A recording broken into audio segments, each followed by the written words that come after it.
ತರುವಾಯ ಆತನು ಸಮೀಪಕ್ಕೆ ಬಂದಾಗ ಪಟ್ಟಣವನ್ನು ನೋಡಿ ಅದರ ವಿಷಯವಾಗಿ ಅತ್ತು, ನೀನಾದರೂ ಸಮಾಧಾನಕ್ಕೆ ಬೇಕಾದುದನ್ನು ಇದೇ ದಿನದಲ್ಲಿ ತಿಳಿದುಕೊಂಡರೆ ಎಷ್ಟೋ ಒಳ್ಳೆಯದು. ಆದರೆ ಈಗ ಅದು ಇನ್ನ ಕಣ್ಣಿಗೆ ಮರೆಯಾಗಿದೆ ಎಂಬುದಾಗಿ ಯೇಸು ಲೂಕ 19:41-44 ತಿಳಿಸುತ್ತಾರೆ. ದೇವರು ದರ್ಶನ ಕೊಡುವ ಸಮಯವನ್ನು ತಿಳುಕೊಳ್ಳಲಿಲ್ಲ ಎಂಬುದಾಗಿ ಯೇಸು ಯೆರೂಸಲೇಮನ್ನು ನೋಡಿ ದುಃಖಿಸಿ ಹೇಳುತ್ತಿದ್ದಾರೆ. ಯೇಸು ಕ್ರಿಸ್ತನು ಕಂಬನಿ ತುಂಬಿದ ಕಣ್ಣುಗಳಿಂದ ಯೆರೂಸಲೇಮನ್ನು ನೋಡಿದನು. ದೇವಕುಮಾರನು ಕಣ್ಣೀರು ಸುರಿಸಿ ಅತ್ತನು. ಎಣ್ಣೆ ಮರಗಳ ಗುಡ್ಡದಿಂದ ತನ್ನ ಶಿಷ್ಯರೊಂದಿಗೆ ಕೆಳಗೆ ಬರುತ್ತಾ ಒಂದು ತಿರುವಿನಲ್ಲಿ ನಿಂತು ಕರ್ತನು ಯೆರೂಸಲೇಮನ್ನು ನೋಡುತ್ತಾನೆ. ಅಲ್ಲಿಂದ ನೋಡುವುದಾದರೆ ಇಡೀ ಯೆರೂಸಲೇಮನ್ನು ಚೆನ್ನಾಗಿ ನೋಡಬಹುದು. ಬಹು ಅಂದವಾದ ಪಟ್ಟಣ, ಒಳ್ಳೆಯ ಕಟ್ಟಡಗಳು, ಮಹಿಮೆಯಿಂದ ಆವೃತವಾದಂಥ ದೇವಾಲಯ, ಇಕ್ಕಟ್ಟಾದ ಬೀದಿ, ಜನಸಂದಣಿ, ಅಲ್ಲಲ್ಲಿ ಮರಗಳು, ಹೂದೋಟಗಳು, ಕಣ್ಣನ್ನು ತಣಿಸುವಂಥ ದೃಶ್ಯಗಳು. ಆದರೆ ಈ ಯಾವ ದೃಶ್ಯವೂ ಸಹ ಕ್ರಿಸ್ತನ ಹೃದಯವನ್ನು ಸಂತೋಷಪಡಿಸಲಿಲ್ಲ. ಬದಲಿಗೆ ಅದು ಆತನ ಹೃದಯವನ್ನು ಒಡೆಯಿತು. ಅದನ್ನು ಕಂಡು ಆತನು ಕಣ್ಣೀರಿಟ್ಟನು. ಆತನು ಮುಂದಾಗುವುದನ್ನು ಅರಿತಂತಹ ದೇವರಾದ್ದರಿಂದ ತನ್ನ ದೂರದೃಷ್ಟಿಯಿಂದ ಯೆರೂಸಲೇಮಿಗೆ ನಿಯಮಿತವಾಗಿದ್ದಂತಹ ನ್ಯಾಯ ತೀರ್ಪನ್ನು ಅಳಿವನ್ನು ತಿಳಿದು ಕಣ್ಣೀರಿಟ್ಟು, ನಿನಗೆ ದರ್ಶನ ಕೊಟ್ಟ ಸಮಯವನ್ನು ನೀನು ತಿಳುಕೊಳ್ಳಲಿಲ್ಲ ಎಂಬುದಾಗಿ ದುಃಖಿಸಿದನು. ದರ್ಶನ ಕೊಡುವ ಸಮಯ ಅಥವಾ ಸಂಧಿಸುವ ಸಮಯ. ಕರ್ತನು ಒಬ್ಬ ವ್ಯಕ್ತಿಯನ್ನಾಗಲಿ ಒಂದು ಪಟ್ಟಣವನ್ನಾಗಲಿ ಸಂಧಿಸಲು ಒಂದು ಕಾಲವನ್ನು ನಿಗದಿಪಡಿಸಿರುತ್ತಾನೆ. ಆತನು ನಿಮ್ಮ ಸಮೀಪಕ್ಕೆ ಬಂದು ನಿಮ್ಮೊಂದಿಗೆ ಮಾತಾಡುವ ವೇಳೆಯೂ ಉಂಟು. ಆದರೆ ಯಾವಾಗಲೂ ಕೃಪಾ ಸಮಯ ಹೀಗೆಯೇ ಮುಂದುವರಿಯುತ್ತದೆಂಬುದಾಗಿ ಅಂದುಕೊಳ್ಳಲೇಬಾರದು. ದೇವರಾತ್ಮನು ಯಾವಾಗಲೂ ಮಾನವರೊಂದಿಗೆ ಹೋರಾಡುತ್ತಲೇ ಇರುವುದಿಲ್ಲ. ದೈವ ಮಗುವೆ, ಕರ್ತನು ನಿನ್ನನ್ನು ಸಂಧಿಸುವ ಕಾಲವನ್ನು ಉಪಯೋಗಪಡಿಸಿಕೋ. ಕರ್ತನು ನಿನ್ನನ್ನು ಮಹಿಮೆಪಡಿಸಿ ನಿನ್ನನ್ನು ಉಪಯೋಗಿಸಲು ಆಶಿಸುವಾಗ ನೀನು ಎದ್ದು ಪ್ರಕಾಶಿಸಬೇಕು.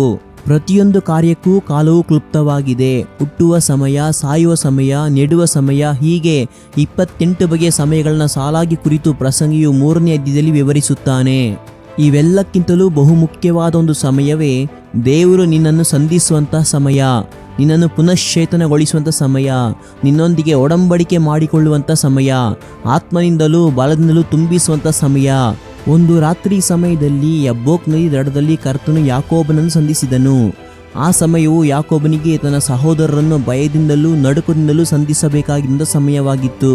ತನ್ನ ಭವಿಷ್ಯನ ಕುರಿತು ತನ್ನ ಕುಟುಂಬದ ಬಗ್ಗೆ ಚಿಂತಾಕ್ರಾಂತನಾಗಿದ್ದಂಥ ಸಮಯವಾಗಿತ್ತು. ಆದಾಗ್ಯೂ ಕರ್ತನು ಅವನನ್ನು ಸಂಧಿಸಿದಂಥ ಸಮಯವನ್ನು ಸಂಪೂರ್ಣವಾಗಿ ಉಪಯೋಗಿಸಿಕೊಂಡನು. ನೀನು ನನ್ನನ್ನು ಆಶೀರ್ವದಿಸಿದ ಹೊರತು ನಾನು ನಿನ್ನನ್ನು ಬಿಡುವುದಿಲ್ಲ ಎಂಬುದಾಗಿ ಅಂಗಲಾಚಿದನು. ಕರ್ತನು ಅವನನ್ನು ಸಂಧಿಸಿದಂತಹ ವೇಳೆಯಲ್ಲಿ ಅವನಲ್ಲಿ ಅನೇಕ ಮಾರ್ಪಾಡುಗಳು ಉಂಟಾದವು. ಅವನು ಆಶೀರ್ವಾದ ಪಾತ್ರನಾದನು. ಆದರೆ ಏಸವನಾದರೂ ತನ್ನದೇ ಆದಂಥ ಆಲೋಚನೆಯಲ್ಲಿ ನಡೆದು ಕರ್ತನ ಅನೇಕ ಕಾರ್ಯಗಳನ್ನು, ಕರ್ತನು ಕೊಟ್ಟಂಥ ಅನೇಕ ಅವಕಾಶಗಳನ್ನು ಉದಾಸೀನ ಮಾಡಿದನು. ತನಗೆ ಕೊಡಲ್ಪಟ್ಟಂಥ ಸಂದರ್ಭಗಳನ್ನೆಲ್ಲ ಕಳೆದುಕೊಂಡನು. ಅವನ ಕಣ್ಣುಗಳು ನಿತ್ಯವಾದ ಆಶೀರ್ವಾದಗಳು ನೋಡದೆ ಅನಿತ್ಯವಾದ ಊಟವನ್ನು, ಲೌಕಿಕ ಆಸೆಗಳನ್ನು ನೋಡುತ್ತಿತ್ತು. ಆದ್ದರಿಂದಲೇ ಅವನು ಎಲ್ಲ ಆಶೀರ್ವಾದಗಳನ್ನು ಸಹ ಕಳೆದುಕೊಳ್ಳಬೇಕಾಯಿತು. ನಂತರದಲ್ಲಿ ಅವನು ಕಣ್ಣೀರು ಸುರಿಸುತ್ತಾ ಬೇಡಿಕೊಂಡರೂ ನಡೆದದ್ದನ್ನು ಇಲ್ಲದಾಗೆ ಮಾಡೋದಕ್ಕೆ ಮಾರ್ಗವಿಲ್ಲದೆ ನಿರಾಕರಿಸಲ್ಪಟ್ಟನೆಂಬುದಾಗಿ ಇಬ್ರಿಯ ಪುಸ್ತಕ ತಿಳಿಸುತ್ತದೆ. ಅರಣ್ಯದಲ್ಲಿ ಕುರಿಗಳನ್ನು ಮೇಯಿಸುತ್ತಿದ್ದಂತಹ ಮೋಶೆಯನ್ನು ಸಹ ಕರ್ತನು ಒಂದಿನ ಸಂಧಿಸಿದನು. ಕರ್ತನು ಅವನನ್ನು ಸಂಧಿಸಿದಂಥ ಕಾಲವನ್ನು ಅವನು ಉಪಯೋಗಿಸಿಕೊಂಡದ್ದರಿಂದ 20 ಲಕ್ಷಕ್ಕೂ ಹೆಚ್ಚು ಇಸ್ರಾಯೇಲರನ್ನು ನಡೆಸುವ ಭಾಗ್ಯ ಅವನದಾಯಿತು.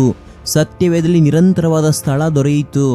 ಆದರೆ ಒಂದು ವೇಳೆ ಅವನಿಗೆ ಕೊಡಲ್ಪಟ್ಟ ಸಮಯವನ್ನು ಅವನು ಉಪಯೋಗಿಸದೇ ಹೋಗಿದ್ದರೆ ಅವನು ಕುರಿಗಳನ್ನು ಕಾಯುತ್ತಾ ಒಬ್ಬ ಸಾಮಾನ್ಯವಾದ ಕುರುಬನಂತೆ, ಅಪರಿಚಿತನಂತೆ ಮಿದ್ಯಾನ್ ದೇಶದಲ್ಲಿಯೇ ಇರಬೇಕಾಗಿರುತ್ತಿತ್ತು. ದಮಸ್ಕದ ಹಾದಿಯಲ್ಲಿ ಕ್ರೈಸ್ತ ಮಾರ್ಗದಲ್ಲಿರುವವರನ್ನು ಸೆರೆಹಿಡಿಯಬೇಕೆಂಬುದಾಗಿ ಕ್ರೋಧಾವೇಶದಿಂದ ಹೋಗುತ್ತಿದ್ದಂಥ ಪೌಲನ್ನು ಸಹ ಕರ್ತನು ಒಂದಿನ ಸಂಧಿಸಿದನು. ಆ ಒಂದು ಸಂಧಿಸಲ್ಪಡುವಿಕೆಯು ಅಪೊಸ್ತಲನಾದ ಪೌಲನ ಜೀವಿತವನ್ನೇ ಮಾರ್ಪಡಿಸಿತು. ಅನೇಕ ಉನ್ನತವಾದ ಪತ್ರಿಕೆಗಳನ್ನು, ನಿರೂಪಗಳನ್ನು ಬರೆದಿಡುವಂಥ ಭಕ್ತನನ್ನಾಗಿ ಮಾರ್ಪಡಿಸಿತು. ಕರ್ತನಿಗಾಗಿ ವೈರಾಗ್ಯವಾಗಿ ನಿಂತು ಸೇವೆ ಮಾಡಿದಂಥ ಒಬ್ಬ ವ್ಯಕ್ತಿಯನ್ನಾಗಿ ಆತನನ್ನು ಬದಲಾಯಿಸಿತು. ಕರ್ತನಿಗಾಗಿ ವೈರಾಗ್ಯವಾಗಿ ನಿಂತು ಸುವಾರ್ಥ ಸೇವೆ ಮಾಡಿದಂಥ ಬಿಲ್ಲಿ ಗ್ರಹಾಂ ರವರು ಫುಟ್ಬಾಲ್ ಫೀಲ್ಡ್ನಲ್ಲಿ ತನ್ನನ್ನು ಸಂಧಿಸಿದ ಕರ್ತನಿಗೆ ಒಪ್ಪಿಸಿಕೊಟ್ಟರು. ಇಡೀ ಪ್ರಪಂಚಕ್ಕೆ ಸುವಾರ್ತೆ ಸಾರುವಂತಹ ಒಬ್ಬ ಉತ್ತಮ ಸುವಾರ್ತಿಕರಾಗಿ ಮಾರ್ಪಟ್ಟರು. ಫಾದರ್ ಆಫ್ ರಿಫಾರ್ಮೇಷನ್ ಎಂಬುದಾಗಿ ಕರೆಯಲ್ಪಡುವಂಥ ಮಾರ್ಟಿನ್ ಲೂಥರನು ತನಗೆ ದರ್ಶನ ಕೊಟ್ಟಂಥ ಕರ್ತನನ್ನು ಕಂಡುಕೊಂಡು ಆತನಿಗಾಗಿ ತನ್ನ ಜೀವಿತವನ್ನು ಒಪ್ಪಿಸಿಕೊಟ್ಟದರಿಂದ ಅವನು ದೊಡ್ಡ ಉಜ್ಜೀವನ ಸಭೆಯಲ್ಲಿ ತರಲು ಸಾಧ್ಯವಾಯಿತು. ರಾತ್ರಿ ವೇಳೆಯಲ್ಲಿ ಚಳಿ ಕಾಯಿಸಿಕೊಳ್ಳುತ್ತಿದ್ದಂಥ ಜಾನ್ ವೆಸ್ಲಿಯನ್ನ ಕರ್ತನು ಸಂಧಿಸಿದಾಗ ಆತನ ಕರೆಯುವಿಕೆಗೆ ಒಪ್ಪಿಸಿಕೊಟ್ಟಂತಹ ಈತನ ಮೂಲಕವಾಗಿ ಪ್ರಪಂಚದಾದ್ಯಂತ 100 ಸಭೆಗಳನ್ನ ಎಬ್ಬಿಸಲು ಸಹಾಯವಾಯಿತು. ಆದರೆ ಅಂದು ಯೆರೂಸಲೇಮ್ ನಗರವು ಕೃಪಾ ಸಮಯವನ್ನೆಲ್ಲ ಕಳೆದುಕೊಂಡಿತು. ಕರ್ತನು ಕೊಟ್ಟಂತಹ ಅವಕಾಶಗಳನ್ನೆಲ್ಲ ತಳ್ಳಿ ಹಾಕಿತು. ಕರ್ತನು ಪ್ರವಾದಿಗಳನ್ನ ಕಳುಹಿಸಿದನು, ಯಾಜಕರನ್ನ ಕಳುಹಿಸಿದನು, ನಂತರದಲ್ಲಿ ತನ್ನ ಒಬ್ಬನೇ ಮಗನನ್ನು ಕಳುಹಿಸಿದನು. ಆದರೆ ಅದು ಎಲ್ಲವನ್ನೂ ಉದಾಸೀನ ಮಾಡಿತು. ಇದರಿಂದಲೇ ಕರ್ತನು ನಿನಗೆ ದರ್ಶನ ಕೊಟ್ಟ ಸಮಯವನ್ನು ತಿಳಿದುಕೊಳ್ಳದೆ ಓದಿಯಲ್ಲ, ಆ ಕೃಪಾ ಸಮಯವನ್ನು ಕಳೆದುಕೊಂಡಿಯಲ್ಲ, ಕರ್ತನ ದಯೆಯನ್ನು ಅಸಡ್ಡೆ ಮಾಡಿದೆಯಲ್ಲ ಎಂಬುದಾಗಿ ಕರ್ತನು ಅಂಗಲಾಚಿ ಹೇಳುತ್ತಾನೆ. ಯೇಸು ಕ್ರಿಸ್ತನನ್ನ ಯೆರೂಸಲೇಮ್ ಉದಾಸೀನ ಮಾಡಿತು. ಫರಿಸಾಯರು ಸದ್ದುಕಾಯರು ಅಸಡ್ಡೆ ಮಾಡಿದರು. ಯಹೂದ್ಯರು ಆತನನ್ನು ತಿರಸ್ಕರಿಸಿದರು. ತಮಗೆ ಸಿಕ್ಕಂಥ ಕೃಪಾ ಸಂದರ್ಭಗಳನ್ನೆಲ್ಲವನ್ನ ಕಳೆದುಕೊಂಡರು. ಯೇಸು ಅವರನ್ನು ಸಂಧಿಸಿದಂಥ ಸೇವಾ ಸಮಯವು ಬರೀ 3.5 ವರ್ಷಗಳಷ್ಟೇ. ಅದನ್ನು ಕೆಲವರು ಮಾತ್ರ ಉಪಯೋಗಿಸಿಕೊಂಡರು. ಶಿಲುಬೆಯಲ್ಲಿ ಒಬ್ಬ ಕಳ್ಳನು ಆತನನ್ನು ಸಂಧಿಸಿದನು. ಕೊನೆ ಗಳಿಗೆಯಲ್ಲಿ ಸಿಕ್ಕಂಥ ದರ್ಶನವನ್ನು ಅವನು ಉಪಯೋಗಿಸಿಕೊಂಡನು.